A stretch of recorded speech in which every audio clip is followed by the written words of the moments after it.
రాజుల రాజుల రాజు సియోను రాజు, రాజుల రాజుల రాజు సియోను రాజు, సియోను రాజు నా యేసు పైనున్న యెరూషలేము మా గృహము. సియోను రాజు నా యేసు పైనున్న యెరూషలేము నా గృహము. రాజుల రాజుల రాజు సియోను రాజు, ప్రతి ఒక్కరు రాజుల రాజుల రాజు సియోను రాజు.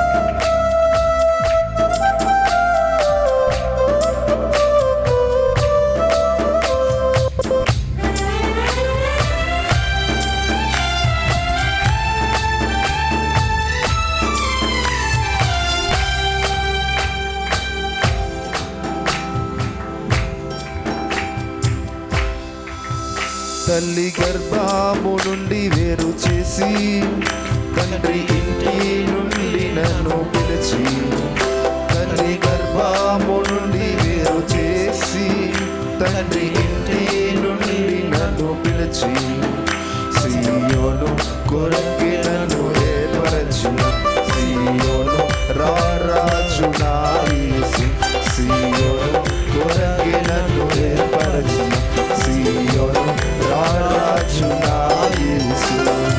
రాజుల రాజుల రాజు సియోను రాజు, రాజుల రాజుల రాజు సియోను రాజు, సియోను రాజు నా యేసు పైనున్న యెరూషలేము నా గృహము.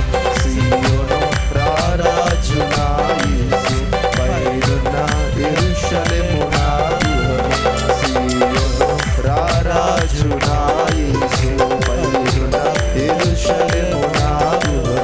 సియోను రాజు నా యేసు పైనున్న యెరూషలేము నా గృహము. ఈ సమయంలో మరి ఒక రక్షణ సాక్ష్యాన్ని మనం విందాం.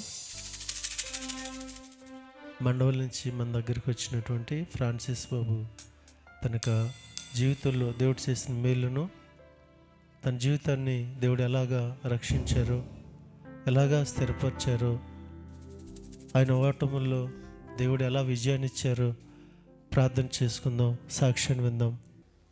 మహోన్నతుడా, మా రక్షకుడా, గొప్ప దేవుడవు, ఆశ్చర్యకరుడు ప్రభువా, నువ్వు నమ్మదగిన దేవుడవు దేవా. ఎవరిని విడిచిపెట్టే దేవుడు కాదు ప్రభువా. ప్రతి మనిషి పట్ల నీకు ఒక ఉన్నతమైన సంకల్పం కలిగిన దేవుడు ప్రభువా. అట్టి గ్రహింపు లేని వారిగా మేము ఉండబట్టి ప్రభువా, అనేక మార్లు మేము శోధించబడుచున్నాము, అనేక మార్లు మీకు దూరంగా వెళ్ళిపోతున్నాం ప్రభువా. కొన్ని సందర్భాల్లో మమ్మల్ని దేవుడు విడిచిపెట్టేసాడు అనుకుంటున్నాం, కానీ ప్రభువా అయ్యా ఎందుకు మేము దూరం అయ్యాని మమ్మల్ని మేము పరిశీలించుకోలేకపోతున్నాం ప్రభువా. దేవా నువ్వెన్నడూ విడిచిపెట్టలేదు, మేమే మిమ్మల్ని విడిచిపెట్టాం, కానీ ప్రభువా మీరైతే మమ్మల్ని ఎన్నడూ విడిచిపెట్టలేదు. మమ్మల్ని అంతకంతగా ప్రేమిస్తున్నారు కనుకనే ఈరోజు మేము ఎలా కూడుకున్నాం ప్రభువా. దేవా ఈ కొత్త సంవత్సరంలో ప్రవేశించినందుకు మీరు ఇచ్చిన కృపను బట్టి మీకు వందనాలు చెల్లిస్తున్నాం ప్రభువా. అల్పుడును, అయోగ్యుడును, ఎన్నిక లేని వాడును, ఇక్కడ ఉన్న వారందరికంటే నేను దేవా దీనుడిని ప్రభువా. దేవా అర్హత లేని వాడిని ప్రభువా. నన్ను మీరు నిలబెట్టినందుకు మీకు వందనాలు దేవా. కొన్ని విషయములు మీరు నా పట్ల చేసిన కార్యములు నేను చెప్పచుటకు మీరు ఇచ్చిన ఈ అవకాశాన్ని బట్టి మీకు వందనాలు చెల్లిస్తున్నాను ప్రభువా.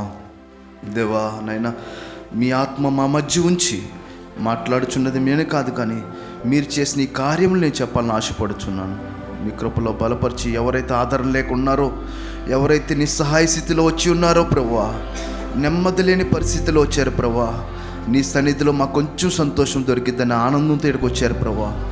దేవా, వారందరినీ మీరు ఆదరించి చెప్పుచున్న ఈ చిన్న సాక్ష్యము మీరు దీవించమని యేసయ్య ఘనమైన నామంలో ప్రార్థిస్తున్నాను మా తండ్రి, ఆమేన్. ప్రభు నామన మీ అందరికి వందనాలు. గమనించండి, సండే స్కూల్ పిల్లలందరినీ కూడా సండే స్కూల్ పంపించవలసిందిగా ప్రభుపేట మనం చేస్తున్నాం. సాక్ష్యం ఉందాము. అందరికీ నూతన సంవత్సర శుభాకాంక్షలు. అందరూ సంతోషంగా ఉన్నట్టున్నారు. కొత్త సంవత్సరంలో, కొత్త సంవత్సరము, కొత్త వాళ్ళ ఫస్ట్ ఆరాధన ఆదివారము ప్రభు మనందరికి ఇచ్చినందుకు ప్రభుకి స్తోత్రం చెల్లిస్తున్నాను. అయితే ఎంతమంది వాగ్దానాలు తీసుకున్నారు? అందరు వాగ్దానాలు ఉన్నాయా? కొత్త సంవత్సరం అందరు వాగ్దానాలు తీసుకున్నారా? Okay, very good. సరే, నేను కూడా ప్రతి సంవత్సరము నా తల్లిదండ్రులు ఏమనేవారంటే, ఎడిదిరిగి ఆరాధనకు రావట్లే కదా నువ్వు, కనీసం ప్రార్థన రమ్మన్నా రావు, మీటింగ్స్ రమ్మన్నా రావు, ఏదో వంక పెట్టి వెళ్ళిపోతూ ఉంటావు. అట్లీస్ట్ కొత్త సంవత్సరం ప్రారంభం అవుతుంది కాబట్టి ఈ ఒక్కరోజన్నా నువ్వు దేవుని సన్నిధిలో గడుపు, మాతో పాటు ఆరాధనకు అని చెప్పేవారు. అయితే నేనేంటంటే ఏదో ఒక విధంగా వీళ్ళని తప్పించుకోవాలని చెప్పేసి ఏదో కారణం చెప్పి ఇది ఈ పని ఉంది, లేకపోతే ఆ వర్క్ ఉంది, లేకపోతే పలానా వాళ్ళు రమ్మన్నారు, అర్జెంట్కి వెళ్ళి కలవాలి నేను అని చెప్పేసి అక్కడి నుంచి వాళ్ళ నుంచి ఎస్కేప్ అయిపోయి వెళ్ళిపోతూ ఉండేవాడిని. వెళ్ళిపోయేటప్పుడు మటుకు ఒక మాట చెప్పేవాడిని, ఏమనంటే, మీరు మందిరంకి వెళ్తున్నారు కాబట్టి నాకు ఒక వాగ్దానం తీసిరండి. మీరు వెళ్తున్నారు కదా, మీతో పాటు నాకు కూడా ఒక వాగ్దానం తీయని చెప్పేవాడిని. తర్వాత అక్క వాళ్ళు చెప్పేవాడిని, చెల్లి వాళ్ళు చెప్పేవాడిని, అందరికీ నాకు తెలిసిన వాళ్ళు ఎవరైతే మందిరికి వెళ్తున్నారో అందరికీ ఒక్కొక్క వాగ్దానం తేమని చెప్పేవాడిని. నేను మాటికి వీళ్ళేమో వెళ్ళిపోయేవారు, నేనేదో పని చెప్పి బయటికి వెళ్ళిపోయేవాడిని. వెళ్ళిపోయి యథావిధిగా నా స్నేహితులతో కలుస్తాం, వాళ్ళతో తిరగటం, వాళ్ళతో త్రాగటం, అర్ధరాత్రులు 12-1 గంట దాకా అక్కడ రోడ్ల మీద తిరుగుతూ కేకులు కట్ చేస్తూ పోయేవారికి హ్యాపీ న్యూ ఇయర్ చెప్తూ విషెస్ చెప్తూ ఇలాగ సమయం అంతా గడిపేసి 1 గంట 2 టైం దాకా రోడ్ల మీద తిరిగి ఇంటికి వస్తూ ఉండేవాడిని. ఇంటికి వచ్చేపాటికి వీళ్ళందరూ నిద్రపోయినాక వెళ్ళేవాడిని. మళ్ళీ ఈ తాగొచ్చాడు అనుకుంటారని చెప్పేసి ఎవరు తెలియకుండా పైకి వెళ్ళిపోయి సపరేట్గా పడుకోవడం. ఉదయకాలం లేచిన తర్వాత అప్పుడు జ్ఞాపకం వచ్చేది, ఏంటి సంవత్సరం, కొత్త సంవత్సరం కదా, ఏం వాగ్దానాలు వచ్చినాయి చెప్పి వచ్చినప్పుడు వాళ్ళని అడిగేవాడిని. వాగ్దానాలు వచ్చినాయి అంటే వచ్చినాయి తీసుకొచ్చి ఇచ్చేవారు. నా అక్క వాళ్ళు కానీ ఎవరు తీసినాయి కానీ అన్ని వాగ్దానాలు నా ఫోన్లో పెట్టడం, అవన్నీ చూసుకొని చదువుకునేవాడిని. అబ్బా, ఈ సంవత్సరం చాలా మంచి వాగ్దానాలు వచ్చినాయి నాకు. ఈ వాగ్దానాలన్నీ చూసుకొని చదువుకొని అవన్నీ తీసుకొని దాచుకొని మరలా అవి ఎక్కడ పెట్టేవాడిని కూడా మరలా సంవత్సరం వస్తే కానీ మళ్ళీ ఈ జ్ఞాపకం వచ్చేవి కాదు. వాగ్దానాలు అయితే మంచివి కదా, వాగ్దానాలు మంచివే, వాగ్దానం చేసిన వాడు గొప్పవాడే, వాగ్దానం ఇచ్చిన దేవుడు గొప్పవాడే. కానీ ఆ వాగ్దానం నా విషయంలో నెరవేర్పు అనేది ఉండేది కాదు. ఎందుకంటే వాగ్దానం తీసుకున్నాను కానీ వాగ్దానం ఆ రోజు చదువుకొని తృప్తి పడేవాడిని. మంచి వాగ్దానం వచ్చింది నాకు, ఈ వాగ్దానం ఈ సంవత్సరం దేవుడు నా పట్ల చేస్తాడు అని సంతృప్తి ఉండేవాడిని. కానీ అది తీసి మళ్ళీ ఆ రోజు చదువుకొని పక్కన పెట్టేసేవాడిని. ఇంకా మరలా దాన్ని మర్చిపోయేవాడిని. మరలా కొత్త సంవత్సరం వచ్చినప్పుడు మరలా వాగ్దానం తీసుకున్నప్పుడు మరలా తీసుకోవటం, కానీ ఆ మధ్యలో ఎప్పుడన్నా జ్ఞాపకం వస్తే ఒకసారి తీసుకోవటం. అయితే ఎందుకు ఇలాగా నా జీవితంలో జరగలేదు అని మీకు ఎందుకు ఈ సందర్భం చెప్పాలనుకున్నా అంటే, వాగ్దానం తీసుకోవటం ఎంత ప్రాముఖ్యమో ఆ వాగ్దానం నెరవేర్పు కోసం కూడా ప్రతి దినము మనం సాధన చేయాలి. ఆ సాధన చేసినప్పుడే ఆ వాగ్దానం మన జీవితంలో నెరవేర్చబడుతుంది. తీసుకున్న వాగ్దానం అలాగే ఉంటుంది మనం ప్రార్థన చేయకపోతే. ఓ పిల్లవాడు ఉన్నాడు, స్కూల్కి వెళ్ళినప్పుడు మంచి స్కూల్లో జాయిన్ చేస్తాం, వాడు బాగా చదవాలి, ప్రయోజకుడు అవ్వాలని. మంచి స్కూల్లో జాయిన్ చేసినప్పుడు వాడు మంచి స్కూల్ కదా అని చెప్పి వాడు ప్రయోజకుడు అయిపోతాడా? అవడు. ఎందుకంటే మంచి స్కూల్లో జాయిన్ చేసినంత మాత్రాన వాడు ప్రయోజకుడు అవడు. కానీ ఆ స్కూల్లో వీడు చదువు, వీడు చేసే సాధన, వీడి ప్రాక్టీస్, ఇంటికి వచ్చిన తర్వాత చదవటం, స్కూల్లో చెప్పిన వాటిని అర్థం చేసుకోవటం, దాన్ని ప్రాక్టీస్ చేయటం వల్ల అతను ప్రయోజకుడు అవుతున్నాడు ఆ స్కూల్లో జాయిన్ చేయటం వల్ల. అలాగే మనం పొందుకున్న వాగ్దానం కూడా మన జీవితంలో నెరవేరాలంటే ప్రతిదినము ఒక సాధన చేయాలి. ప్రతిదినము ఎర్లీ మార్నింగ్ లేకగానే, ప్రభా ఈ సంవత్సరం నాకు ఇచ్చేవి ఈ వాగ్దానం నా జీవితంలో నెరవేరాలి, ఈ సంవత్సరం నేను చూడాలి, ఈ కార్యం నా జీవితంలో చూడాలి అని చెప్పి మనం ప్రతిదినము దాన్ని సాధన చేసినట్లయితే ఖచ్చితంగా మన జీవితంలో వాగ్దానం నెరవేర్చబడేది. అది నేను నా జీవితంలో ఈ విషయం నేను ఫెయిల్ అయ్యాను కనుక అది మీకు తెలియచేయాలి అనే ఆశతో నేను చెప్పుచున్నాను ఈ విషయాన్ని. అలాగే నా తల్లిదండ్రులు ఎంతో ప్రార్థించేవారు, ఎంతో కన్నీరు కార్చేవారు. అక్క వాళ్ళు వీళ్ళందరూ ఎంతో ప్రార్థిస్తుండేవారు. ఒక్క ఆదివారం అయినా నువ్వు ప్రార్థన రావచ్చు కదా, ఒక్కసారి వచ్చి మందిరంలో కూర్చోవచ్చు కదా అని చెప్పేవారు. కానీ నేను వస్తాకి ఏమైందంటే నాకు, నేను ఒక వేషధారిగా వెళ్తున్నానేమో, నేను ఒక వేషధారిగా ఉన్నాను, నేను ఎందుకు నటించాలి, నేను సరైన స్థితిలో లేను కదా, అందరి ముందు వచ్చి బైబిల్ పట్టుకొని నేను ఏదో శ్రేష్ఠుడిలాగా నేను ఎందుకు కనపడాలి అని మనసు నాలో ఏలుబడి చేస్తుండేది. అంటే సరిగ్గా లేనప్పుడు నేను ఎందుకు వెళ్ళాలి, నేను ఎందుకు భక్తిపరులాగా అగుపరుచుకోవాలి అందరికీ అని ఆ మనసు వస్తూ ఉండేది. అందుకని మరి ఇంకెక్కువగా నేను దూరంగా వెళ్ళిపోతుండేవాడిని. మీటింగ్స్ జరుగుతున్న వెళ్ళిపోయి దూరం కారులో కూర్చోవటం, ప్రార్థన జరుగుతున్న దూరం కారులో ఉండటం, ఇలాగ దేవునికి దూరంగా ఉండటం వల్ల పూర్తిగా దేవునికి నేను దూరంగా వెళ్ళిపోయాను. నా జీవితం ఏమైపోయిందంటే పూర్తిగా లోకంలోకి ఏదో నేను సాధిస్తున్నాను, ఏదో సంపాదిస్తున్నాను, లేదా ఏదో నేను నా జీవితం గడిపేస్తున్నాను, నా జీవితం వెళ్ళిపోతుంది కదా నేను అనుకున్నాను. కానీ ఆత్మీయంగా నా స్థితి నేను ఎంత దూరంగా వెళ్ళిపోతున్నా దేవునికి నాకు అర్థమయ్యేలా. ఎప్పుడైతే నాకు అర్థమైందంటే నేను అనేక పర్యాయాలు మరణకరమైన పరిస్థితి, హై బీపీ, హైపర్ టెన్షన్, తర్వాత గ్యాస్ ట్రబుల్, వీటి ఎప్పుడైతే లివర్ ఎన్ని ఇంపాక్ట్ అయిపోయి తాగి రోజు డైలీ త్రాగుతుండేవాడిని. అంటే ఏ రోజుకి ఆ రోజుకి అనుకున్నాను, ఈ కొత్త సంవత్సరంతో మానేద్దాం, ఈ రోజు తాగేసేసి ఈ రోజు బాగా తినేసేసి ఈ రోజుతో మానేద్దాం అనుకొని చెప్పి ఆ రోజు ఎక్కువ తాగేవాడిని. ఆ రోజు తాగిన దాంతో వదిలేసేవాడిని. మరుసటి రోజు మళ్ళీ హ్యాంగ్ ఓవర్ అయిపోయింది, మళ్ళీ తాగటం, మళ్ళీ స్నేహితులు పిలిచారు, మళ్ళీ వెళ్ళటం, ఇలా త్రాగటం, తిరగటం, ఇలా చేస్తుండేవాడిని.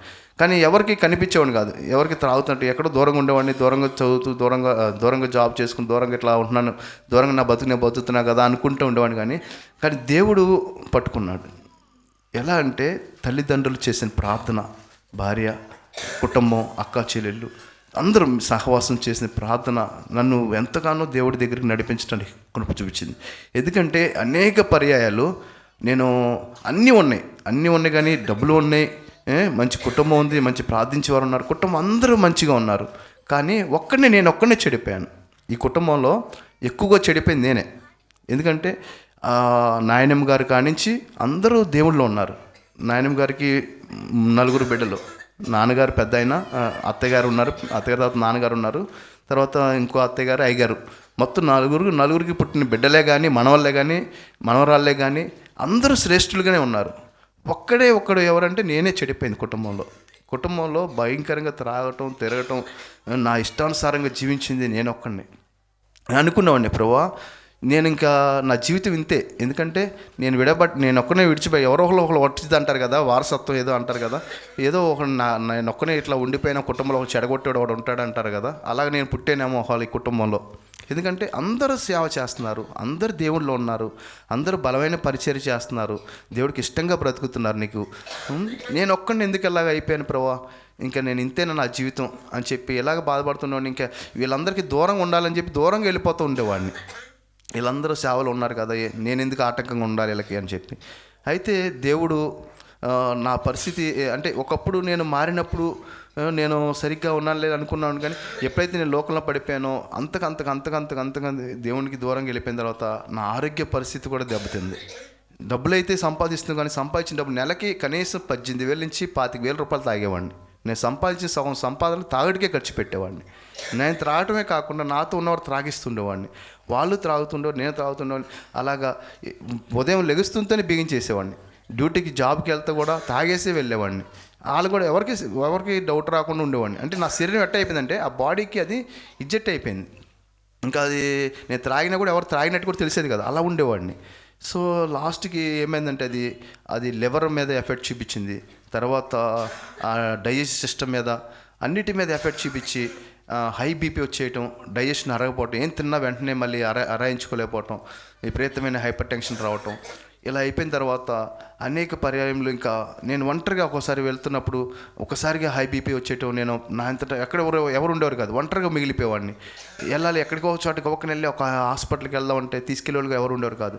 ఒంటరిగా వెళ్తూ అలాగే ఎక్కడ ఏదో హాస్పిటల్కి వెళ్ళిపోయి అక్కడ అడ్మిట్ అయిపోయి ఒక రోజు 2 రోజులు అట్లాగే గడిపేసేవాడిని అక్కడ హాస్పిటల్లో. అడిగేవారు, మీకు ఎవరు లేరు, ఎవరు రారా మీ వెనకాలని.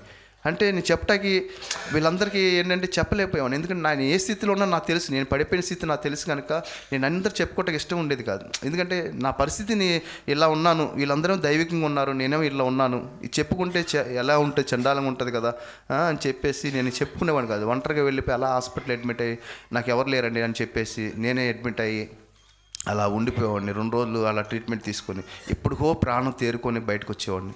వచ్చిన తర్వాత మరలా 2 రోజులు అలాగే కంట్రోల్ చేసుకుని 2 రోజులు బాగానే ఉండేవాడిని. మరలా యథావిధిగా మరలా త్రాగటం చేసేవాడిని. ఎందుకంటే త్రాగపోతే నిద్ర పట్టేది కాదు, మానసికంగా ఇంకా డిప్రెషన్కి వెళ్ళిపోతుండేది మైండ్. ఫస్ట్ ఏదో టైం పాస్గా బిగించేసాం కానీ, ఏదో సరదాగా స్నేహితులతో కానీ బిగించేసిన తర్వాత లాస్ట్కి ఎలా అయిపోయిందంటే అది త్రాగపోతే నిద్ర పట్టక అసలు మానసికంగా ఇబ్బంది పడిపోతుండేవాడిని.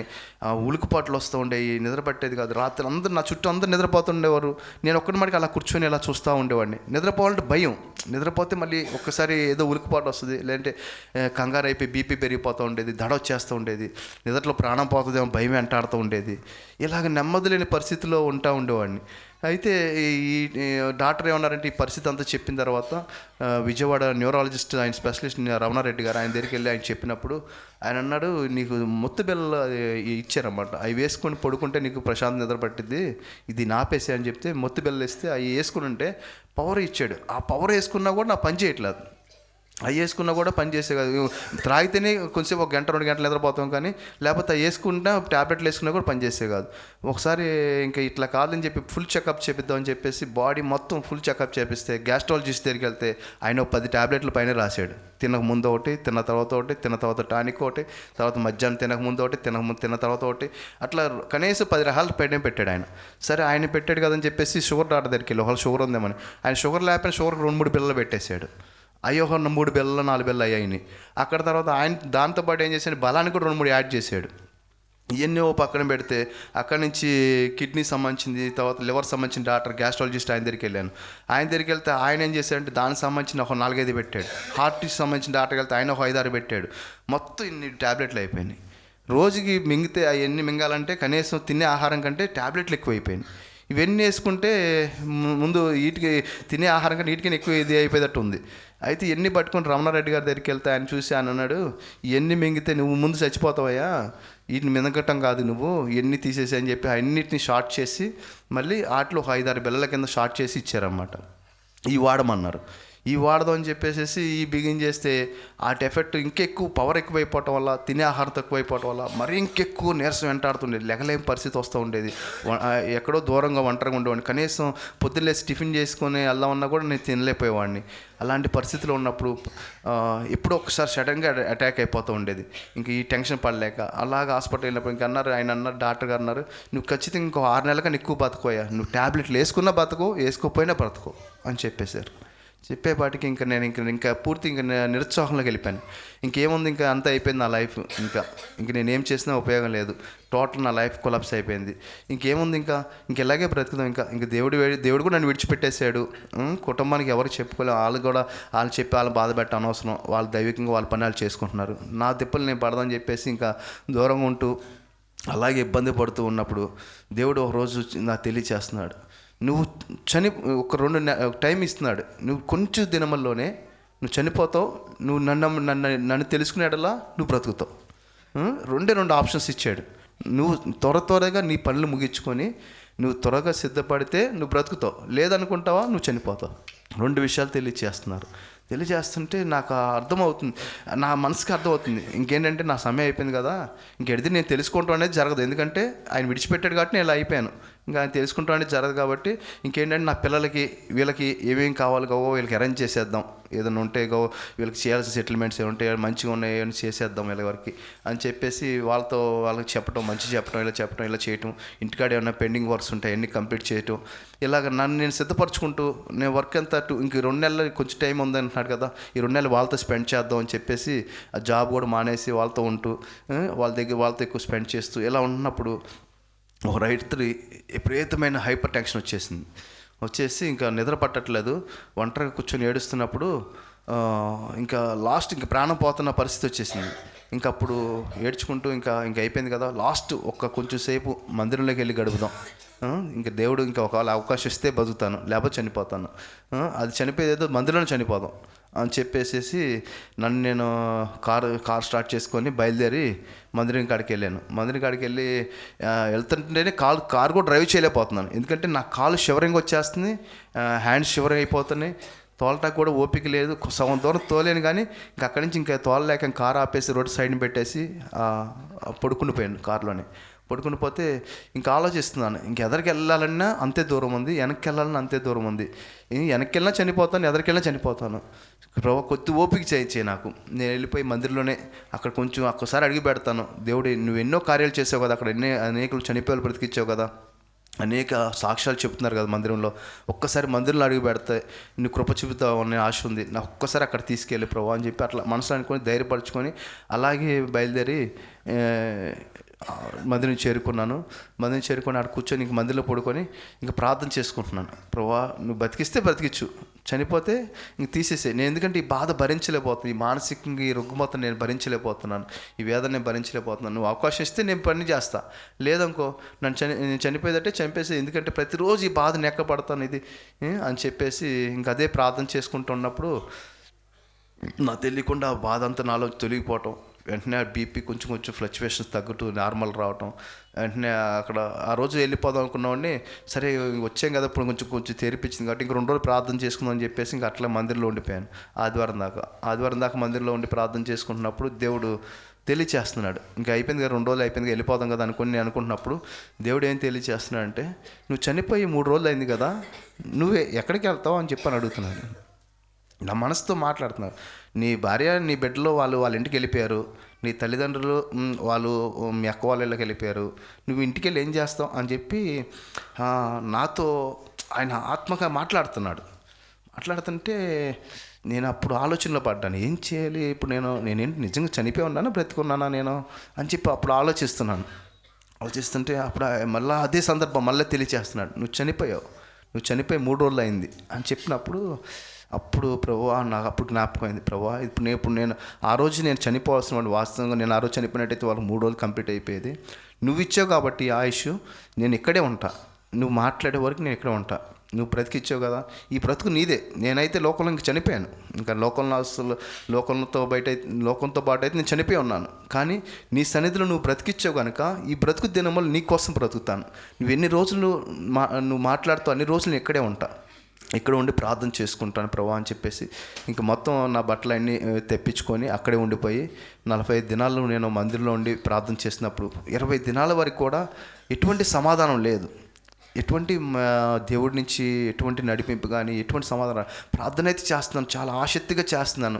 ప్రభా నువ్వు బ్రతికించావు కదా, నువ్వు మాట్లాడతావు కదా, నువ్వు మాట్లాడి ప్రభా, నువ్వు మాట్లాడే దేవుడు కదా ప్రభా అని చెప్పేసి ఆసక్తిగా ప్రార్థన చేస్తున్నాను. కానీ 20 దినాలు అవుతుంది, ప్రార్థన ఏమో పగలంతా బాగా ప్రార్థన నడుస్తుంది, రాత్రి నిద్రపోతేనేమో మళ్ళీ వేరే కళ్ళు వస్తూ ఉండేవి, అపవిత్రమైన కళ్ళు వస్తూ ఉండేవి. ఏంటి ప్రభా ఇంక నువ్వు విడిచిపెట్టేసావు, ఇంక మాట్లాడవు. ఒక పక్కనేమో కృపకాలం అయిపోయిందేమో, ఒకవేళ కృపకాలం అయితే ఆయన మాట్లాడనని చెప్పాడు కదా, ఒకవేళ కృపకాలం గడిచిపోయిందేమో ఇది, అందుకే ఇంకా మాట్లాడలేము, కనుమరుగైపోయాము ఆయన, లేకపోతే నన్ను విడిచిపెట్టేసాడేమో అంటే. ఇక్కడ రాకముందు ఒక దర్శనం వచ్చింది నాకు. ఆ దర్శనం ఏంటంటే, ప్రతి సంవత్సరం ఇసాబాబు అమ్మగారు వీళ్ళు వచ్చి ఏం చేసేవారంటే, మీటింగ్స్ జరిగే ముందు నా ఫోన్ చేసి మీటింగ్స్ రావాలి, నువ్వు కంపల్సరీ ప్రార్థనలు కూర్చోవాలని చెప్పేవారు. అంతకుముందు ఎన్నిసార్లు బలవంతంగా తీసుకెళ్ళినా నేను పారిపోతూ వచ్చేవాడిని, ఏదో వంక చెప్పేసి పారిపోయేవాడిని. అయితే అయినా సరే ఎట్టగొట్ట వాళ్ళు వచ్చేసి నేను చెప్తే ఒక్కోసారి రానని చెప్పేసి చెప్పకుండా ఒక కారు వేసుకొచ్చేసి బలంతో ఎక్కించుకెళ్ళిపోయి కూర్చోబెట్టి పైన తలిపేసేవాళ్ళు. ఎటోట ఈ బాధ భరించలేక ఎటోట వచ్చాం కదా, మరి పారిపోతే ఎలా బాగోదని చెప్పి 2 రోజులు 3 రోజులు వాళ్ళ ముందు ప్రార్థన చేసుకున్నట్టు కూర్చొని ప్రార్థన చేసుకుని మళ్ళీ వెళ్ళిపోతూ ఉండేవాడిని. అయితే ఇంకా ఆ రోజు దర్శనంలో ఏంటంటే, నువ్వు ఇంకా రావక్కర్లేదన్నయ్య మారుమనసు పొందటానికి, ఇంకా ప్రతి సంవత్సరం మిమ్మల్ని రమ్మని అడిగేవాళ్ళు కదా, ఇప్పుడు మీరు రమ్మని అడగట్లేదు, నువ్వు రావక్కర్లేదు అని చెప్పి ఆ దర్శనంలో మాట్లాడుతున్నాడు. ఆ కళలో మాట్లాడుతుంటే నాకు డౌట్ వచ్చి వెంటనే లేచి ఏంటి ఇట్లా వచ్చింది కళ అని చెప్పేసి అనుకున్నాను. సరే అదే అనుకున్నట్టుగానే కరెక్ట్గా 10 రోజుల్లోనే యవనస్తుల కోటాలు వచ్చినాయి. యవనస్తుల కోటాలకు వచ్చినప్పుడు ఆయన ఎవరు ఫోన్ చేయలేదు, ఎవరు రమ్మని కూడా చెప్పలేదు. అనుకుంటున్నా ప్రభా ఈ మారుమనసు పొందినప్పుడు ఈ 40 రోజులు 20వ తారీఖు అయిపోయాటికి అప్పుడు గుర్తొచ్చింది, ప్రభా ఆ దర్శనంలో కూడా ఆయన ఇట్లా వచ్చింది, ఎప్పుడు పిలిచేవారు వాళ్ళు కూడా పిలవలేదు కదా మీటింగ్స్కి, కాబట్టి ఇంకా నువ్వు విడిచిపెట్టేసి ఉంటావులే నన్ను, ఆ కళ్ళలో చెప్పినట్టుగానే విడిచిపెట్టేసి ఉంటావు అని చెప్పేసి నేను ఇంకా అలా ఫిక్స్ అయిపోయాను మైండ్లో. ఇంకా నువ్వు నన్ను విడిచిపెట్టేసావు, నువ్వు మాట్లాడవు, ఇంకా నేను ఇంతే అని చెప్పేసి ఇంక నేను వెళ్ళిపోతాను, ఇంకా నువ్వు మాట్లాడినప్పుడు ఎందుకు ఇక్కడ నేను ఎన్ని రోజులు కూర్చున్నా ఏంటి ఉపయోగం అని చెప్పేసి రోజులు లెక్కేసుకుంటూ అలాగే ప్రార్థన చేసుకుంటూ ఉండేవాడిని. అంతలోకి సేవకులు వచ్చి మాట్లాడుతూ ఉండేవారు, బలపరుస్తుండేవారు. కాదయ్యా నీతో దేవుడు ఏదో ఉన్నతమైనది నీ పట్ల సిద్ధపరచాలనుకుంటున్నాడు కనుక నిన్ను దేవుడు సిద్ధపరుస్తున్నాడు, నువ్వు అలా నిరుత్సాహపడద్దు, ఇంకా బలంగా ప్రార్థన చేసుకో, ఇంకా లోతుగా సరి చేసుకో, ఇంకేమైనా నీ గ్రహింపు లేని ఏమైనా ఉంటే దేవుని గ్రహించేయమని చెప్పి అర్థం చేయమని ప్రార్థన చేసుకో అని చెప్తూ ఉండేవారు. చెప్తుంటే కొంచెంసేపు ఉత్సాహంగా ప్రార్థన చేసేవాడిని, మరలాగా మరుసటి రోజు మళ్ళీ దేవుడు మాట్లాడిపోతే నిరుత్సాహం వెళ్ళిపోయేది. ఇలాగా ఇంచుమించు 28వ తారీఖు వరకు 28 రోజుల వరకు దేవుడు నాతో ఏం మాట్లాడాల. ఇంకా ఒకటే అనుకున్నా, ప్రభువా నువ్వు మాట్లాడిపోయిందే పర్లేదు, నువ్వు ఇప్పుడు దాకా నేనేమనుకున్నాను, నువ్వు మాట్లాడిపోతే వెళ్ళిపోదాం అనుకున్నా, కానీ ఇప్పుడు నేను డిసైడ్ అయ్యా, నువ్వు మాట్లాడిపోయినా నేను వెళ్ళను, ఇంకెక్కడే ఉంటాను. నువ్వు ఎన్ని రోజులు తీసుకుని, నేను 45 రోజులు, నువ్వు 40 రోజులు ఉండమని చెప్పి నా ప్రేరేపించావు కాబట్టి 45 రోజులు ఉంటాను. 45 రోజులు ఉన్న తర్వాత నువ్వు మాట్లాడదనుకో, ఇంకో 40 రోజులు పొడిగిస్తా, ఇంకో 40 రోజులు ఉంటాను నేను. కాబట్టి ఇంక వెళ్ళేదైతే వెనక్కి వెళ్ళేదైతే తిరిగి వెళ్ళలేదు. ఇంకా మాట్లాడితే వరకు నువ్వు ఎన్ని రోజులే మాట్లాడతావు అన్ని రోజులు ఇక్కడ ఉండాలని నేను ఫిక్స్ అయిపోయాను ప్రభు అని చెప్పి ఇంకా ప్రార్థన చేయడం బిగిన్ చేశాను. ఎప్పుడైతే ఇలా ప్రార్థన చేస్తున్నానో మరుసటి 3 రోజులు 4 రోజులు దేవుడు నన్ను దర్శించడం బిగిన్ చేశాడు. ఆయన అనేకమైన విషయాలు తెలియజేస్తూ గలతీలు 2:5 ద్వారా మాట్లాడారు. తర్వాత 2 సమూయేలు 22:49 ద్వారా ఏ విషయం అయితే ఒక విషయం నేను ప్రార్థన చేశాను ప్రభా, నేనేంటంటే ప్రతిదీ కంపారిజన్ అడిగేవాడిని. ప్రభా ఏదో ఒక వాక్యం చెప్పేస్తే ఒక దర్శనంలో చెప్పామనుకో, అదే దర్శనమే నేను ఫిక్స్ అవ్వాలంటే నేను ఫిక్స్ అవ్వలేను. ఎందుకంటే నువ్వు ఒక వాక్యం చెప్పావంటే దాని రిలేటెడ్గా మళ్ళీ ఇంకో వాక్యం నాకు తెలియచేయాలి. అప్పుడే నేను ఇంకా కాన్ఫిడెంట్గా నేను ముందుకెళ్ళగలను. నువ్వు నాతోనే మాట్లాడావు, లేదా నేను ఏదో భ్రమలో నాకు వచ్చిందో, లేదా నేను ఏదో కల్లా అనుకుంటాను. కాబట్టి నువ్వు ఏదైతే ఒక సందర్భం తెలియచేస్తున్నావో అదే సందర్భం మరలా నాకు ఇంకో సందర్భంలో అదే వాక్యం నాకు తెలియచేయాలి అని చెప్పి మరలా ప్రార్థన చేస్తున్నప్పుడు ఒకే సందర్భం 2 సందర్భాలుగా 3 సందర్భాలు తెలియచేయటం, దేవుడు నన్ను ఎంతగానో బలపరచడం. ఎప్పుడైతే ఇలా బలపడుతున్నానో క్రమంగా నా ఆరోగ్యం కూడా దేవుడు చక్కపరచటం. కనీసం 1 గంట నేను ఏమి తినపోతే చాలా ఇబ్బంది పడిపోయేవాడిని. అట్లాంటిది 45 రోజులు నేను ఫాస్టింగ్ ప్రేయర్లో ఉన్నాను. దాంట్లో స్లోగా డైట్లోకి వచ్చేసి ఇంచుమించు 10 రోజులు అయితే కంప్లీట్ డైట్లోకి వెళ్ళిపోయాను. కంప్లీట్ ఓన్లీ జావ తీసుకునే ఉండగలి. నేనే ఆశ్చర్యపోయాను. అసలు ఏంటంటే ఒక ట్యాబ్లెట్ కూడా వేసుకునేవాడు కాదు. బీపీ ట్యాబ్లెట్ కానీ గ్యాస్ ట్యాబ్లెట్ కానీ ఏమి వేసుకునేవాడు కాదు. కంప్లీట్గా ఎన్ని వేసుకోకపోయినా కంప్లీట్ డైట్లోకి వెళ్ళినా దేవుడు నాకు అసలు నేను ఎలా ఉండగలిగానా అనిపించేది. ఎందుకంటే నాకు అప్పుడు అర్థమైంది, ఇప్పుడు వరకు నా మీద ఏలుబడి చేస్తుంది ఏంటంటే నా బలహీనత పాపమే కనుక అది నా మీద ఏలుబడి చేస్తుంది కనుక ఆ పాపం నాలో ఉండబట్టి నాలో ఒక ఆందోళన. ఏంటంటే ఆందోళన, నువ్వు ఇప్పుడు చనిపోతే నరకంకి వెళ్తావు. ఏమి తెలియనోడు అనుకోండి, వాడికి ఏ ఆందోళన ఉండదు. ఇప్పుడు మనకేంటంటే నరకం పరలోకం తెలుసు, పాపం చేస్తే వచ్చే రిజల్ట్ ఏంటో తెలుసు, మంచిగా బ్రతికితే వచ్చే రిజల్ట్ ఏంటో తెలుసు. కాబట్టి మరణకరమైన పరిస్థితులు కానీ అనారోగ్య పరిస్థితులు కానీ విపత్తులు కానీ ఆపద వచ్చినప్పుడు మనకు వెంటనే గుర్తొచ్చేది ఏంటి అంటే మన స్థితి ఎలా ఉన్నదో ఆఖరి టైంలో అది కనిపిస్తూ ఉంటుంది కళ్ళ ముందు. ఇప్పుడు మన స్థితి ఏంటి, ఇప్పుడు మనం చనిపోతే నిజంగా పరలోకం వెళ్తాం, నరకం వెళ్తాం. ఆ స్థితి కనిపించినప్పుడు నా స్థితి, నేను పడిపోయిన స్థితి అంతా నా కళ్ళ ముందు కనపడుతున్నప్పుడు నేను నరకంకి వెళ్ళిపోతాను కదా, ఇంకా ఇక్కడన్నా కొంతకాలం అన్నా శ్రమ అనుభవిస్తాం, కానీ అక్కడ ఎల్లకాలం శ్రమ కదా, నరకం కదా, ఇంకా అక్కడి నుంచి తప్పించబడే అవకాశమే లేదు కదా అని చెప్పేసి ఆ సందర్భం జ్ఞాపకం వచ్చి మరీ ఎక్కువ టెన్షన్ పడుతూ ఉండేవాడిని. మరి ఎక్కువ టెన్షన్ పడిపోతూ ప్రభువా నా స్థితి ఇలా విడిచిపెట్టబడితే ఎలా ప్రభువా అని ప్రార్థన చేసుకుని ఎప్పుడైతే ఈ మారుమనసు పొందానో ఆ టెన్షన్ పోయింది. ప్రభువా ఇప్పుడు నేను చనిపోయినా పర్లేదు, ఇప్పుడు ఎందుకంటే ఒక ధైర్యం వచ్చింది, నిరీక్షణ వచ్చింది. నువ్వు మాట్లాడే ప్రతి మాట నన్ను బలపరిచింది. ఆయన అనేక విషయాలు తెలియచేయటం, నేను ఎక్కడ ఈ ఒక సందర్భం బట్టి ప్రార్థన చేస్తే సందర్భంలో దేవుడు తెలియచేయటం, ఈ విషయం ఏంటి ప్రభువా అంటే ఆ విషయం తెలియచేయటం. అట్లా ఆయన ఒక్కొక్క విషయం నన్ను తెలియచేస్తూ ఆయన దగ్గరగా చేర్చే కొద్దిగా నాకు ఒక ధైర్యం వచ్చింది. ఇప్పుడు పర్ల ప్రభువా, ఇప్పుడు నాకు ఒక ధైర్యం వచ్చింది. నేను చనిపోయినా నేను ధైర్యంగా చనిపోగలను, ఎందుకంటే నేను ఇక్కడ కన్నుమూస్తే నీ రాజ్యం చేరతాన్న నిరీక్షణ నాకు కలిగింది.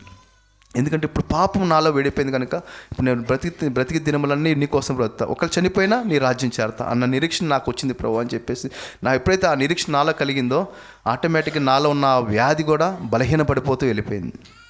ఎందుకంటే ఆ వ్యాధి అనేది పాపం నాలో ఏలుపడిచే ఆ పాపమే ఆందోళనే నన్ను అలా బలహీన చేసింది అనేది నాకు అర్థమైంది. తర్వాత ఎప్పుడైతే దేవుడు బలపరిచాడో అనేక విషయాలు తెలియచేస్తూ ఆ మనసు ఆ మైండ్ దానిలోంచి బయటకు వచ్చేసిన తర్వాత ఒక ప్రశాంతమైన మనసు నాకు దేవుడు కలగచేశాడు. అలాగే ఈ 31వ తారీఖు నేను నైట్ ప్రార్థన చేసుకుంటున్న ప్రభువా, ఇంకొక దినమే ఉంది, నూతన సంవత్సరంలో ప్రవేశించబోతున్నాం. ఈ సంవత్సరం నా జీవితంలో ఏంటంటే గడిచిన 25వ సంవత్సరంలో గత జీవితంలో జీవించిన జీవితంలో అన్నీ ఒకలాగా శ్రమలు, కష్టాలు, వ్యాధులు, సమస్యలతో బాధపడ్డాను. ఆర్థిక పరిస్థితులు కానీ అనేక పరిస్థితులు, విపత్తుల గురించి నేను వచ్చాను. ఈ 2020 సంవత్సరం అక్టోబర్ మాసంలో మీరు నన్ను దర్శించారు. నాకు నూతన జీవితం ఇచ్చారు నాకు. కనుక ఈ కొత్త సంవత్సరము గత జీవితంలో జరిగినవి అన్నీ వాటిని తొలగించి నూతన సంవత్సరం ప్రవేశించడానికి నాకు అవకాశం ఇచ్చారు. కాబట్టి నా పట్ల మీరు ఏమి చేయాలనుకుంటున్నారో అది త్వరితంగా నా పట్ల మీ కార్యం జరిగించండి. నేను ఈ పరిచయం చేయాలనుకుంటే మీ పరిచయం జరిగించండి. ఎక్కడికి వెళ్ళాలి, ఏ పరిచయం చేయాలి, మీరు నాతో త్వరితంగా పని చేయించండి. ఎందుకంటే మరలా ఎప్పుడు సమయం ఎప్పుడైపోతుందో తెలియదు. ఎందుకంటే రాకడ వస్తుందనేది చాలా సిమ్టమ్స్ మన కళ్ళ ముందు కనపడుతున్నాయి. మన చుట్టూ కనిపిస్తున్న చాలా పరిస్థితులు అన్నీ అలాగే ఉన్నాయి. చాలా ప్రతి ఒక్కరు మనం సంతోషంగా హ్యాపీ న్యూ ఇయర్ రాగానే హ్యాపీ న్యూ చెప్పుకున్నాం. నిజంగా మన మనసాక్షిని అడిగితే తెలుస్తుంది మనం నిజంగా హ్యాపీగా ఉన్నామా లేదా. గత సంవత్సరం అయిపోయింది, నూతన సంవత్సరం వచ్చే సంతోషం ఉంది మనకి. కానీ నూతన సంవత్సరంతో ఈ సంవత్సరం ఇప్పుడు ఈ గడిచిన ఈ 3 రోజులు కంపేర్ చేసుకుంటే అప్పుడులాగే ఉన్నాయి, రోజులు ఏమి మారలేదు. కానీ నూతన సంవత్సరం వచ్చిన సంతోషంలో ఉన్నాను తప్ప కానీ పరిస్థితులు ఏమి మారినాయా, ఆర్థిక పరిస్థితులు మారినాయా, కుటుంబ పరిస్థితులు మారినాయా, సమస్యలు ఏమి తీరినాయా, కుటుంబంలో నెమ్మది లేని పరిస్థితులు ఏమి తగ్గినాయి, లేదా మన హృదయంలో మన వ్యాధి కానీ మన సమస్యలు కానీ పరిష్కారమైనయా? ఏమీ పరిష్కారం అవ్వకపోతే కొత్త సంవత్సరానికి పాత సంవత్సరానికి ఏం తేడా ఉంది? సో కంపేర్ చేసుకుంటే దానికి దీనికి ఏం డిఫరెన్స్ ఉండదు.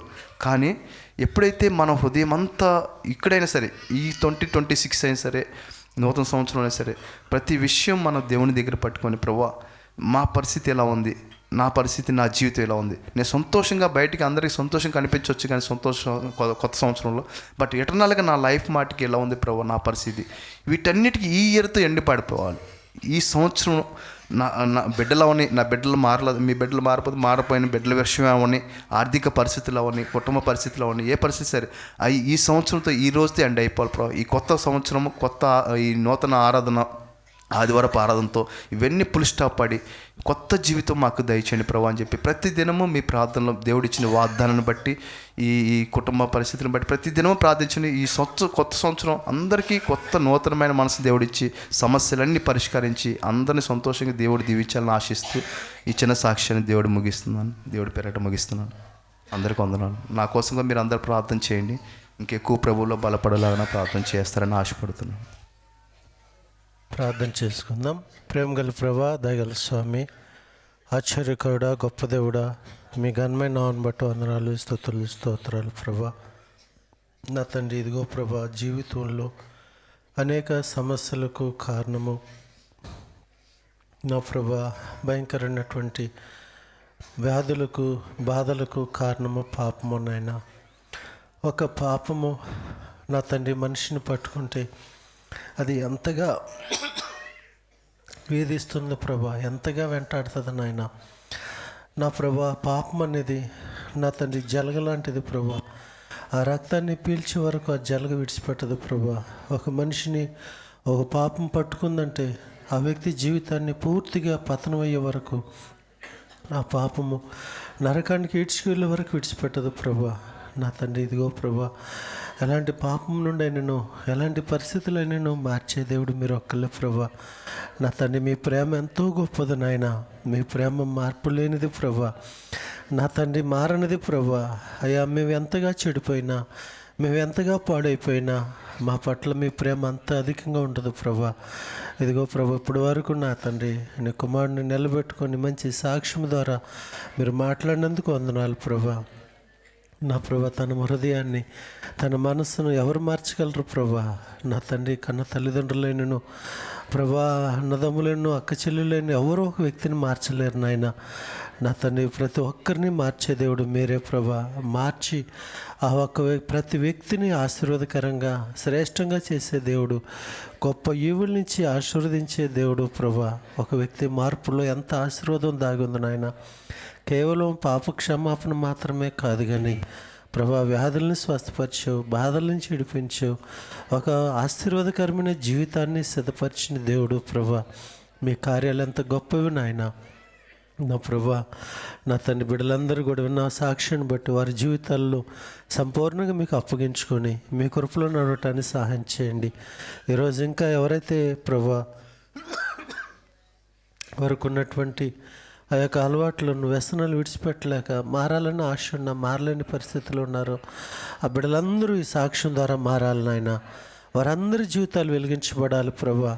దేవా ప్రతి ఒక్కరికి గొప్ప విడుదల దయచేయండి అయా. యావజ్జీవ కారాగార శిక్ష పడినటువంటి ఖైదీ సెంట్రల్ జైలు నుండి ప్రభా నా తండ్రి ఆ యొక్క క్షమాభిక్ష పొందుకొని విడుదల పొందినప్పుడు ఆ జైల్లోంచి మొదటి బయటకు అడుగుపెట్టినప్పుడు ఎంత సంతోషంగా ఉంటాడు నాయన.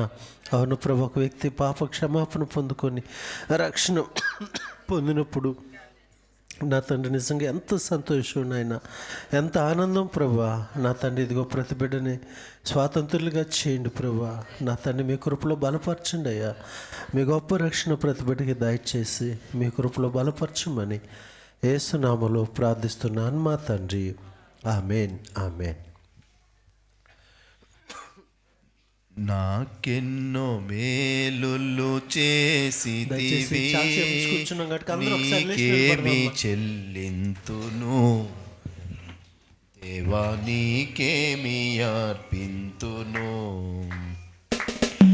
హల్లెలూయా యేసునాదా, కృతజ్ఞతా స్తుతులు నీకే. హల్లెలూయా యేసునాదా, కృతజ్ఞతా స్తుతులు నీవే. ఎన్నో మేలులు చేసితివే, నీకేమి చెల్లింతును దేవా, నీకేమి చెల్లింతును.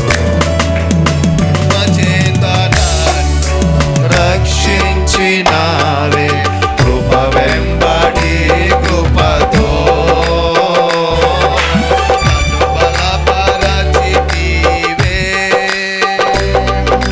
కృప చేత నన్ను రక్షించినావే, కృప వెంబడి కృపతో నన్ను నడిపించితివే. నన్నెంతగానో ప్రేమించినావే, నా పాపమును కడిగి పరిశుద్ధపరచితివే. నాకెన్నో మేలులు చేసితివే, నీకేమి అర్పింతును దేవా, నీకేమి చెల్లింతును. నాకిక ఆశలు లేవనుకొనగా, నా ఆశ నీవైతివే. ఆశలు తీర్చితివే, నాకిక ఆశలు లేవనుకొనగా, నా ఆశ నీవైతివే. ఆశలు తీర్చితివే, అను దిశల నన్ను భయమావరించ, నా రక్షకుడుంటివే. నాకభయమిచ్చితివే, నాకెన్నో మేలులు చేసితివి, నీకేమి అర్పింతును దేవా, నీకేమి చెల్లింతును. నా కాడి మోసి నా తోడు నీవే, నీ చేతి నీడలో నన్ను దాచి ఉంచావే. నా కాడి మోసి నా తోడు నీవే, నీ చేతి నీడలో నన్ను దాచి ఉన్నావే. ఏ కీడు నాకు రాకుండా చేసి, నీ జాడలో నన్ను నడిపించుచున్నావే. నాకెన్నో మేలు చేసితివి, నీకేమి చెల్లింతును దేవా, నీకేమి చెల్లింతును. నీ రాజ్యమందు నన్ను చేర్చుకొందువు, రానున్న రారాజువు. నా రాజువు నీవు, నీ రాజ్యమందు నన్ను చేర్చుకొందువు, రానున్న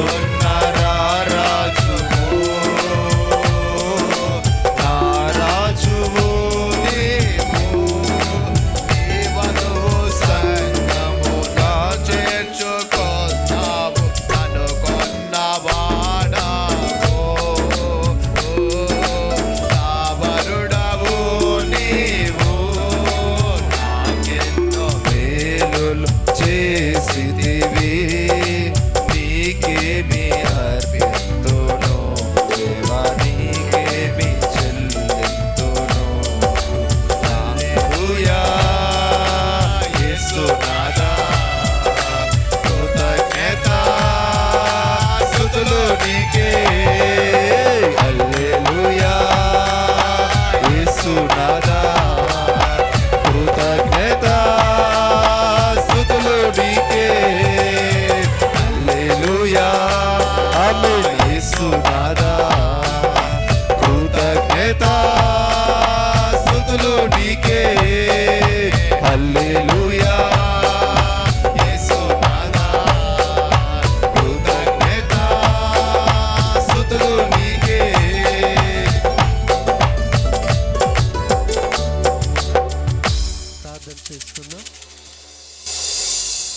ప్రార్థన చేసుకుందాం. మరొక శ్రేష్టమైన వర్తమానం కొరకై మన హృదయాలను సిద్ధపరచుకుంటూ ప్రార్థన చేసుకుందాం.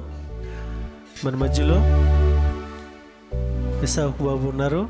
దేవుని యొక్క వాక్యాన్ని మనకు అందిస్తారు. ప్రార్థన చేసుకుందామండి. ప్రతి ఒక్కరు ప్రభా, ఈ ఉదయకాల సమయంలో మీ దాసుల ద్వారా మాతో మాట్లాడండి. మా విశ్వాసాన్ని, మా ఆత్మీయ జీవితాన్ని బలపరచిన ప్రభాని ప్రార్థన చేసుకుందాం. ప్రతి ఒక్కరు ప్రార్థన చేసుకుందాం.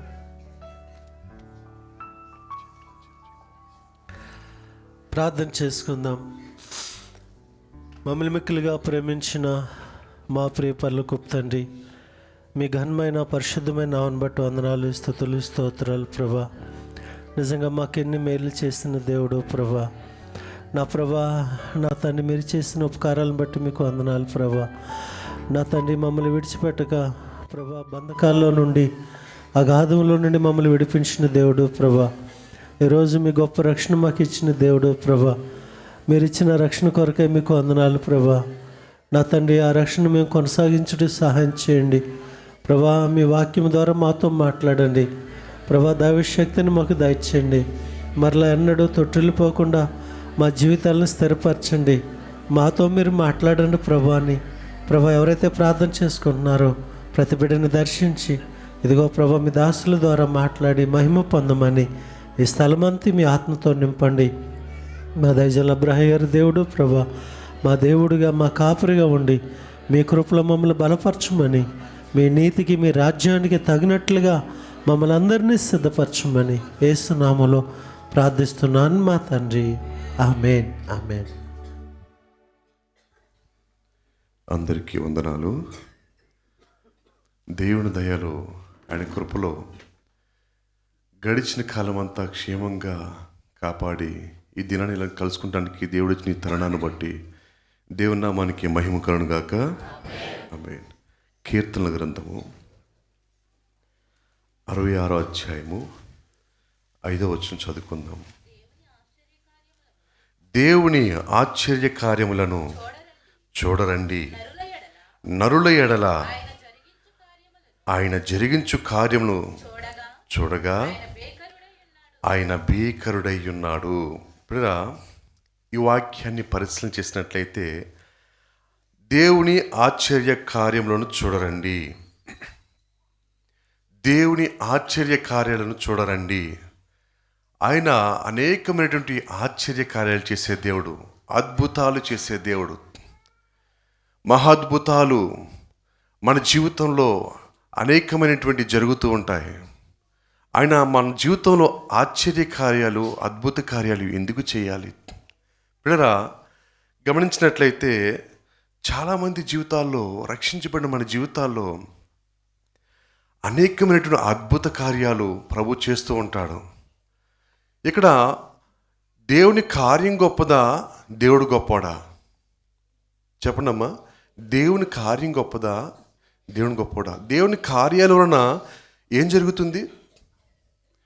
దేవుని కార్యాల వల్ల ఆయన దేవుడని రుజువుపరచబడుతుంది.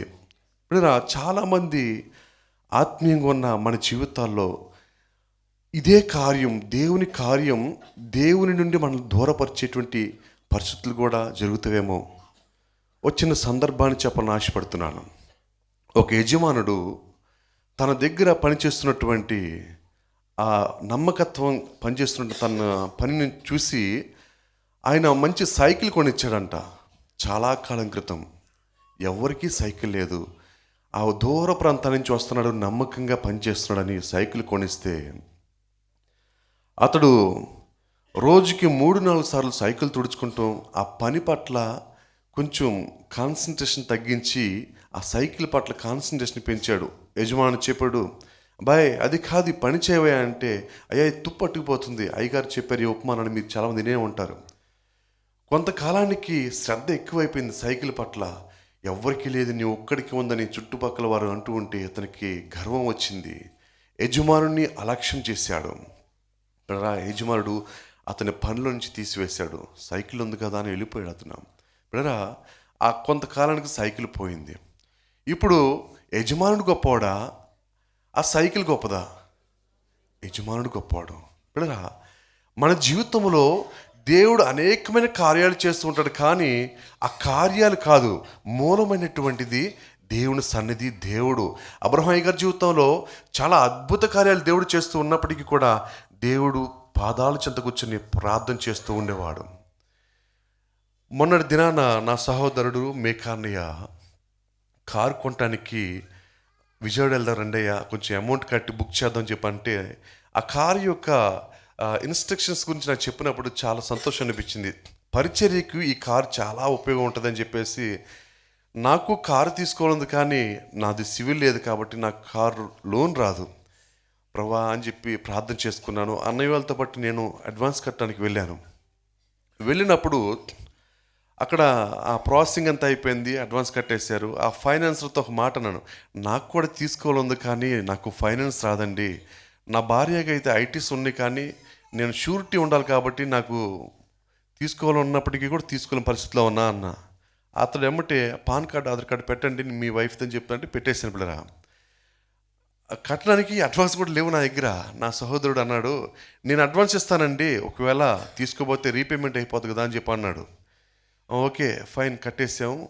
మార్నింగ్ ఫోన్ చేసి ఈరోజు 3 గంటల వరకే బ్యాంక్ ఉంటుంది, మీరు త్వరగా రండి అని చెప్పి అన్నాడు. బ్యాంకుకి వెళ్ళే టయానికి అది సేవకులు కూటం టైం. ఆ సేవకులు కూటం మానివేసి నేను బ్యాంకుకి వెళ్ళినప్పుడు 2:59 వెళ్ళాను. మమ్మల్ని లోపలికి రానిచ్చి షట్టర్లు వేసారు. 2 అవర్స్లో 18 లక్షలు లోన్ చేసి ఆ కార్ల షోరూమ్ ఆయనకి వేసాడు. మీరు ₹1,00,000 కట్టి కారు వేసుకుపోమంటున్నాడు. నాకు చాలా ఆశ్చర్యం వచ్చింది. ప్రభు చేసిన కార్యం కదా ఇదని చెప్పేసి నా తల్లికి ఫోన్ చేసి చెప్పినప్పుడు, సంతోషమయ్యా దేవుని చేసిన కార్యాన్ని బట్టి, నువ్వు త్వరగా వచ్చేసే తర్వాత తెచ్చుకుందాం అన్నారు. ఉదయాన్నే సేవకులు కూటం. నా మనసాక్షి నాతో ప్రశ్నిస్తుంది, సేవకులు కూటం కదా, మనం కారు కోసం వెళ్తే ఎలా అని చెప్పి ప్రశ్నించినప్పటికి కూడా దాన్ని అలక్ష్యపెట్టి నేను కారు తీసుకురావటం కోసం వెళ్ళిపోయా. 2వ రోజు సేవకుల కూటం కూడా మానేసి వెళ్ళిపోయా. పిల్లల అందరూ కనపడిన వారందరూ చెబుతున్నాను, దేవుడు చేసిన కార్యం ఇది. అన్యులకి ఇంకా లోన్ అవ్వలేదు, జస్ట్ కట్టడానికి వెళ్ళాం కానీ మనకు కారు వచ్చేసింది. దేవుడు అంత అద్భుతం చేశాడని చెప్పుకుంటూనే దేవుని సన్నిధిని అలక్ష్య పెట్టేసి నేను వెళ్ళిపోయాను. పిల్లల, నా మనసాక్షి చెప్పింది, ఇక్కడ కారు విలువైందా, యేసుప్రభు సన్నిధి విలువైందా అని చెప్పి నేను పరిశీలన చేసుకున్నప్పుడు, ప్రభా చాలా తప్పు చేశాను ప్రభా. ఇది ఆత్మని యొక్క జీవితంలో ఆత్మ చల్లారిపోవటానికి ఇది దేవుని కార్యం అని చెబుతున్నాను, కానీ నేను నీ సన్నిధిని విడిచిపెట్టి వెళ్ళిపోయాను ప్రభా అని చెప్పి చాలా బాధపడ్డాను. పిల్లరా సంగమా, ఒక మాట చెప్తున్నాను, మన జీవితంలో ఆశ్చర్య కార్యాలు దేవుడు అనేకమైన చేస్తూ ఉంటాడు. అనేకమైన ఆశ్చర్య కార్యాలను బట్టి అనేక మంది దేవుని తట్టు త్రిప్పబడాలి, కానీ మనము దేవునిని అలక్ష్య పెట్టకూడదు. పిల్లరా, మనం దేవుని యొక్క కార్యాలు అనేక మందికి మార్గాన్ని చూపేవారుగా ఉన్నాం. దేవుడి కార్యాలు మనలో జరుగుతున్నాయా, ఆయన సూచక క్రియలు మన జీవితంలో జరుగుతున్నాయా పరిశీలన చేసుకున్నట్లయితే, యెషయా గ్రంథము 7వ అధ్యాయం 11వ వచనం చదువుకున్నట్లయితే,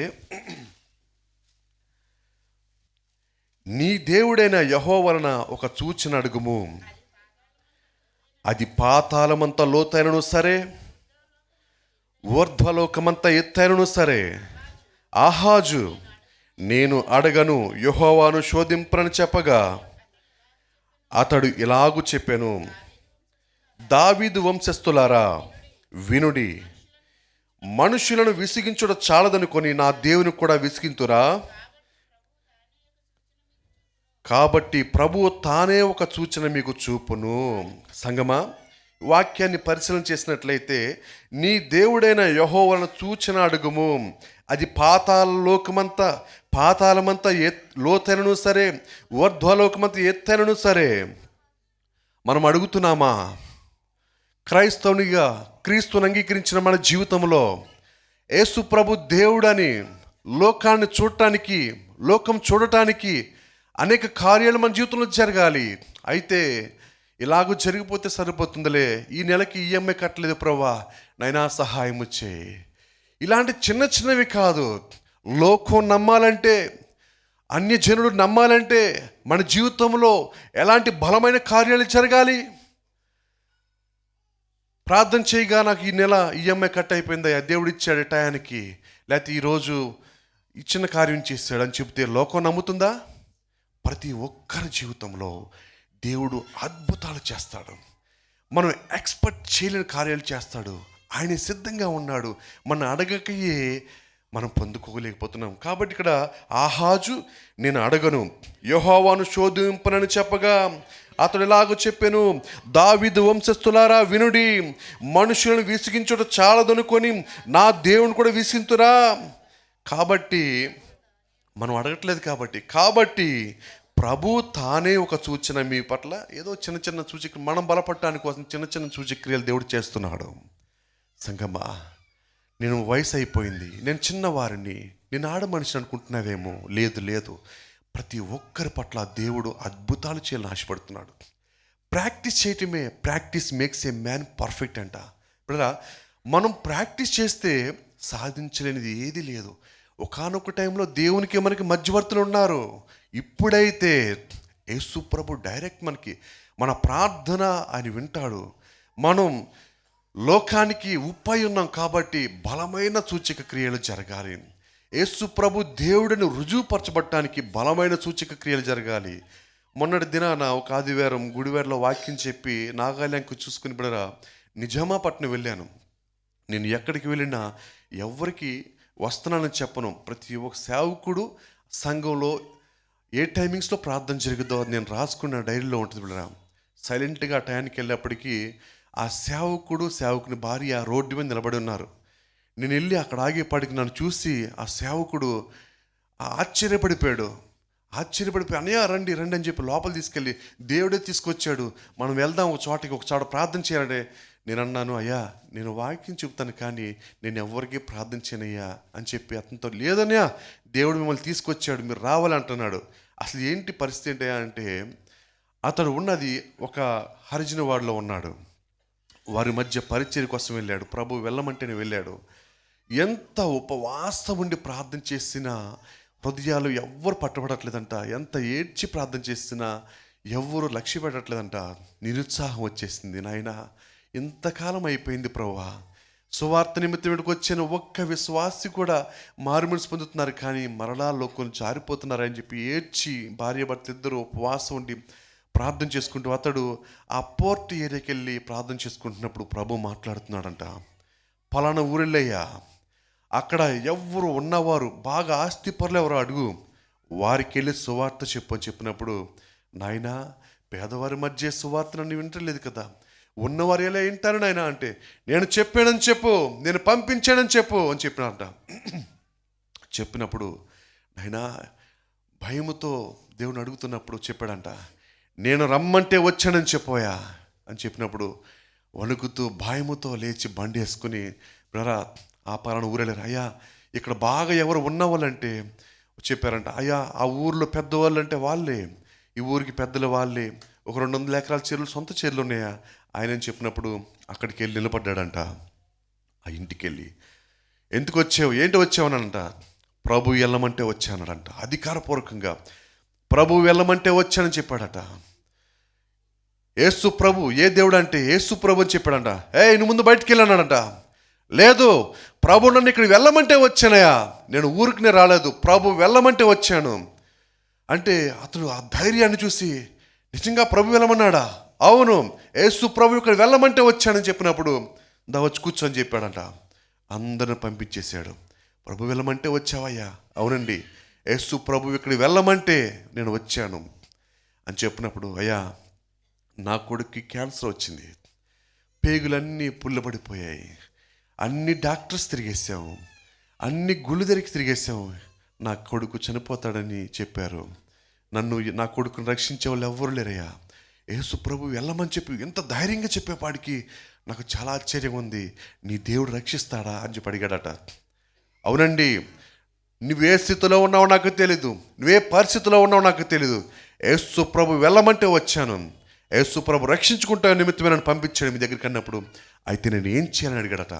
అందరూ కూర్చోండి, అందరిని పిలవండి అంటే అందరూ వచ్చి కూర్చున్నారు, ప్రార్థన చేశారంట. చేసినప్పుడు, అయ్యా రేపొద్దున ఉపవాస ప్రార్థన చేద్దాం, నేను రేపొద్దున వస్తానయ్యా ఉపవాస ప్రార్థన చేద్దామని చెప్పి అతడు ఉదయకాలంలో వెళ్ళి ఆ సాయంత్రం వరకు ఉపవాస ప్రార్థన చేస్తే ఆ ప్రక్కనింటామా వీరికి సహకారిగా ఉండేదట. అయితే ఆమె బిగ్గరగా భయంకరంగా అరుచుకుంటూ వచ్చేసిందంట ఇంట్లోకి. అమ్మో భయంకరమైన పెద్ద వెలుగు చూశాను నేను, ఇక్కడ ఇంట్లోకి రావటం వెలుగును చూశాను, ఆ వెలుగులో యేసుప్రభు ఆకారాన్ని చూశాను నేను అని చెప్పి ఆమె చెప్పినప్పుడు, పిల్లరా ఆ భార్యకి నమ్మకం కలిగింది. క్యాన్సర్ వచ్చినటువంటి తన భార్యకు నమ్మకం కలిగింది. అమ్మా నువ్వు నిజంగా చూసావా? యేసుప్రభు అంటే నీకు ఇష్టం కాదు కదా అని చెప్పి ఆ ఊరిలో ఒక్క విశ్వాసి కూడా లేడు. 10 సంవత్సరాల క్రితము అదే ఊరిలో మీటింగ్ పెడితే ఇదే కుర్రవాడు చాలామందిని మనుషులు తీసుకెళ్ళి కర్రలతో ఎక్కడెక్కడ పందిర్లు ఎరక్కొట్టేసి మనుషులను తౌరు కొట్టేశారంట. మా ఊరిలో యేసు ప్రభు మీటింగ్స్ జరగటానికి వీలేదు, ఒక్క క్రైస్తవుడు కూడా ఉండటానికి వీలేదని చెప్పి అందరూ తౌరేశారంట. అదే కుర్రోడిని దేవుడు పట్టుకున్నాడు. ఇప్పుడురా ఆ వ్యక్తి ఎప్పుడైతే చూసిందో, ఆ వ్యక్తి ఎప్పుడైతే వెలుగును గురించి చెప్పిందో నమ్మకం కలిగింది. ఇప్పుడురా నమ్మకం కలిగి యేసు ప్రభు బాగు చేస్తాడైతే, యేసు ప్రభు ఈమె కూడా చూసింది కాబట్టి నమ్మకం కలిగి ఆ సేవకుడితో మాట్లాడిందంట. అయ్యా ఒక పెద్ద సేవకుడిని తీసుకొస్తే దేవుడు ఇంకా పెద్దగా చేస్తాడు, కార్యం త్వరగా చేస్తాడు, కాబట్టి నువ్వు వెళ్ళి పెద్ద సేవకుడిని తీసుకురా అన్నావు. అమ్మా దేవుడు చేసేది పెద్ద సేవకుడు చిన్న సేవకుడు అని కాదు. నీ హృదయాన్ని దేవునికి, నీ హృదయాన్ని సరి చేసుకో. రక్షణ గురించి సువార్తను తనకు అందచేసినప్పుడు అయినప్పటికీ ఆమె మనసు వెతుకులాడుతుందంట. ఎవరు పెద్ద సేవకుడిని అన్వేషిస్తున్నప్పుడు వీళ్ళు బాధపడుతూ ఉన్నారు, రోడ్డు మీదకి వచ్చి బాధపడుతూ ఉన్నారు. అయ్యో వారు మనం విడిచిపెట్టి ఎవరైనా ఎత్తుకుంటారు కదా, మీరు ఎట్లాగా ప్రభా అన్న టైంలో మీరు కనపడ్డారయ్యా, కాబట్టి మీరు రండి అంటున్నాడు. నైనా నేను ఎవరికి ప్రార్థన చేయను, అంత ధైర్యం నాకు లేదు అని చెప్పినప్పుడు ఇంత దేవుడి కార్యం చేస్తే జస్ట్ ప్రార్థన చేసి వస్తాకేమైంది అని చెప్పి నేను కూడా ధైర్యం తెచ్చుకుని వెళ్ళాను. ఇప్పుడు వెళ్ళినప్పుడు వాళ్ళందరూ అక్కడే ఉన్నారు. స్వామి మా బిడ్డను రక్షించమని అంటున్నారు. అయ్యా నేను కాదు, యేసు స్వామిని ప్రార్థించండి, ఆయన పాదాలు పట్టుకోండి, మీరు ప్రార్థించండి, మాకు ప్రార్థన రాదు. అయితే నాయనా నువ్వు దేవుడు అంట, నువ్వు యేసు ప్రభు దేవుడు అంట, అద్భుతాలు చేస్తావంట, ఆశ్చర్యకార్యాలు చేస్తావంట, నమ్మలేని కార్యాలు చేసే దేవుడు నువ్వని చెబుతున్నారు ప్రభు. నాకైతే తెలియదు నాయనా, నీవు కార్యం చేస్తే, అద్భుత కార్యం నువ్వు చేస్తే నీ కొరకు సాక్షిగా ఉంటానయ్యా, బలమైన సాక్షిగా ఉంటానయ్యా అని ప్రార్థించండి, దేవుడి కార్యం చేస్తాడు అని చెప్పినప్పుడు అలాగేనయ్యా అని చెప్పి అతడు చెప్పినాడు. ఇప్పుడు దేవుడు మన జీవితంలో ఆశ్చర్యకార్యం ఎందుకు చేయాలి, బలమైన సూచక్రియలు ఎందుకు జరగాలంటే వాక్యాన్ని పరిశీలన చేసుకున్నట్లు యెషయా గ్రంథం 45:6 అధ్యాయంలో, తూర్పు దిక్కు నుండి పడమటి దిక్కు వరకు నేను తప్ప మరి ఏ దేవుడు లేడని జనులు తెలుసుకున్నట్లు నీవు నన్ను ఎరగకుండినప్పటికీ నిన్ను సిద్ధపరిచితిని, యెహోవాను నేనే, నేను తప్ప మరి ఏ దేవుడును లేడు. ఇప్పుడురా అద్భుత కార్యం ఇది, అద్భుత విషయం ఇది. తూర్పు దిక్కు నుండి పడమటి దిక్కు వరకు మనల్ని నిలబెట్టుకుని దేవుడు ఆశ్చర్యకార్యాలు చేసుకోవాలని ఆశపడుతున్నాడు. పిల్లరా మన జీవితం ఇలాంటి స్థితిలో ఉండడానికి వీళ్ళు మండేదిలా ఉండాలి, రగిలేడిదా ఉండాలి, ప్రార్థించాలి. నాయనా లోకము తెలుసుకోవాలంటే అద్భుత కార్యాలు నా జీవితంలో జరగాలి, ఆశ్చర్యకార్యాలు నా జీవితంలో జరగాలి, మనుషులు నమ్మలేని కార్యాలు నా జీవితంలో జరగాలని ప్రతి ఒక్క విశ్వాసి, ప్రతి సోదరుడు, ప్రతి ఒక్కరి జీవితంలో ఆశ ఉన్నట్లయితే ఆశను తీర్చే దేవుడు మన పక్షాన ఉన్నాడు. ఏదో కథలు చెప్పుకుంటూ పోవటం కాదు, ఎవరి జీవితంలో జరిగిన చెప్పుకుంటూ పోవటం కాదు, మన జీవితంలో ఒక అద్భుతాన్ని చేయడానికి ఆయన సిద్ధంగా ఉన్నాడు. రాజీ పడి బతుకుతున్నావా? రాజీ పడితే రాజీ పడినట్లే ఉంటుంది. మన తలరాత్రులు మార్చుకునే వారిగా మనం ఉండాలి. రోషం కలిగి బ్రతకాలి. బలము కలిగి యేసు ప్రభు దేవుడని జనులు తెలుసుకున్నట్లుగా మనం నిలబడితే ఆయన కార్యం చేసే దేవుడు. మనం నిలబడితే ఆయన కార్యం చేసి నేను దేవుడు అని మన పక్షాన్ని రుజువు చేసుకుని దేవుడు మన పక్షాన ఉన్నాడు. బుక్స్ చదువుకుని ఓ దేవుడు వారి జీవితంలో, అబ్రహాం గారి జీవితంలో, లేకపోతే ఆ సేవకుని జీవితంలో ఇలాంటి కార్యం చేశాడంట అని మనము సర్దుకుని పోతున్నామేమో. లేదు సోదరా, లేదు సోదరి, అమ్మా, మన జీవితంలో అద్భుతాలు జరగాలి, ఆశ్చర్య కార్యాలు జరగాలి.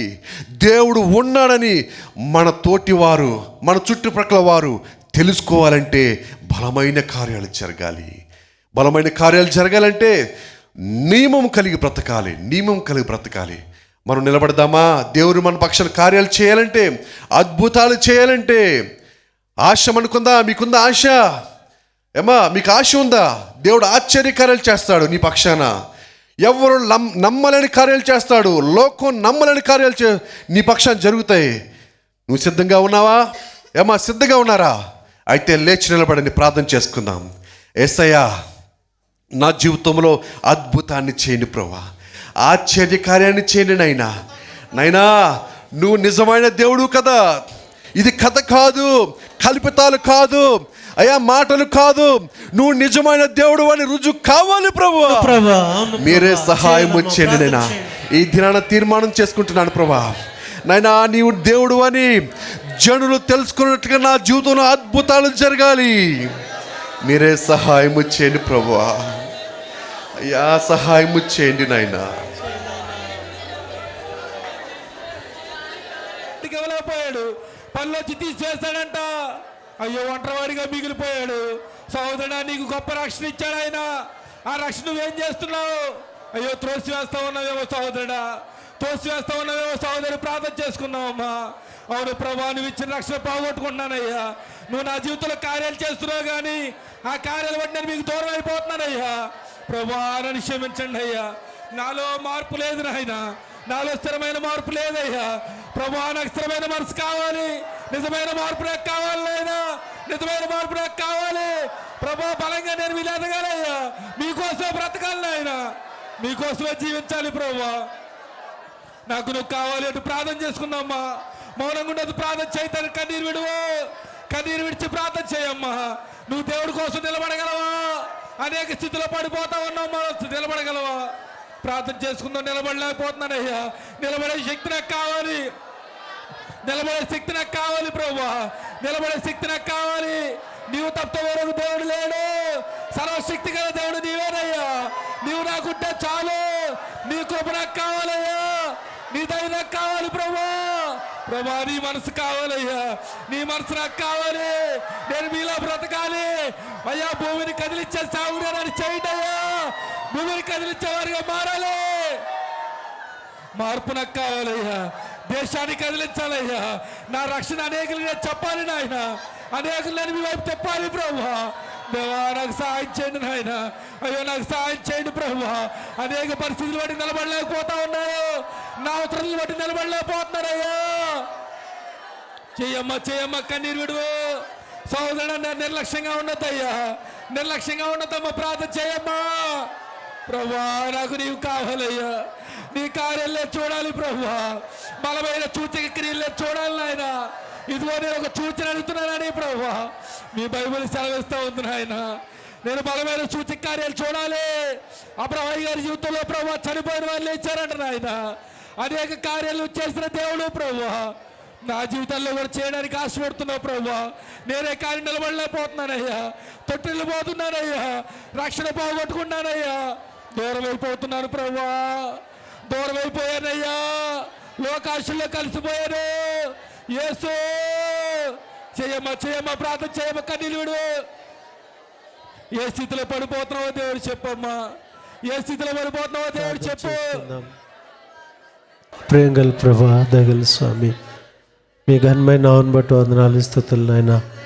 నీ బిడ్డలు నిలబెట్టుకొని మంచి సాక్ష్యం ద్వారాను వాక్యం ద్వారా మాట్లాడి బలపరిచినందుకు వందనాలు. ఈరోజు ప్రభా మా జీవితంలో ఒక నూతన కార్యం చేయమని ఎంతమంది ఆశపడుతున్నారో వారందరినీ దర్శించండి ప్రభా. మీ కృపలో బలపరచండి అయ్యా. వారి హృదయాల్లోకి మిమ్మల్ని చేర్చుకోవడానికి సహాయం చేయండి అయ్యా. కృంగని స్థితి నుండి లేవనెత్తండి ప్రభా. ఎంతమంది కోటీశ్వరులుగా కనపడుతున్నారు కానీ వారి జీవితాల్లో ఆదరణ లేదు ప్రభా. వారి జీవితాల్లో నెమ్మది లేదు నాయన. ఎవరిని చూసినా కన్నీళ్ళే ప్రభా. సంవత్సరాలు మారుతున్నాయి కానీ ప్రభా జీవితాలు మారట్లేదు ప్రభా. Happy new